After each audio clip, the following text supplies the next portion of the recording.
Turning now to Ohio and a hot-tempered debate last night in a tight U.S. Senate race between Democratic Congressman Tim Ryan and Republican J.D. Vance. According to an average of recent polls, this is how close the campaign is. Vance has a small edge with just 3 weeks left until Election Day. We've got our Robert Costa in Ohio, where he's been talking to voters who are concerned about the economy.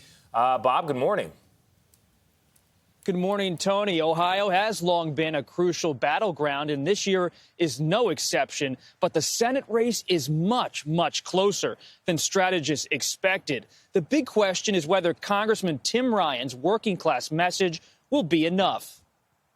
This just shows how desperate this guy is for political power. I think I struck a nerve with this guy. It was a showdown last night in one of the nation's closest Senate races, with tense exchanges on abortion. This is not a guy who's ready to protect the rights of women. My basic view here is that we need to protect life in this country. And on immigration. You cannot pretend to be a defender of border security when you have voted against border wall funding multiple times. This guy has invested into dozens of companies that use foreign workers. And it has been Democrats and it has been Republicans. Throughout the race, Ryan has cast himself as an independent voice, keeping President Biden, who lost Ohio by 8 percentage points in 2020, at bay. Do you want President Biden to come to Ohio?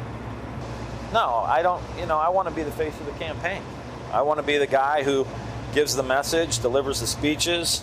It's an uphill climb, but Ryan insists he can run his own race, galvanizing voters who are alarmed about the future of abortion rights and winning over working class voters who went for Donald Trump in 2020. A lot of people in Ohio are feeling economic pain. What's your message to them in this closing stretch? I get it. I see it. I understand what you're going through.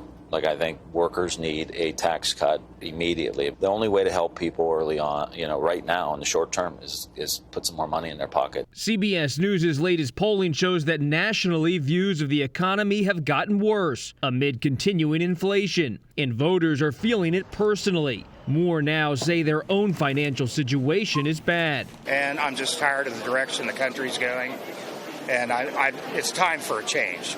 Things were going so great under the previous president. I don't understand how Joe Biden won. Trump's endorsement might be enough for the author of Hillbilly Elegy, says County GOP Chair Jim Renacci. In Ohio, the Trump endorsement will definitely help, and it's going to be a big key. JD's just got to put that message out there that he's not a career politician. He's somebody who is from the outside, and that's what Ohioans want to see.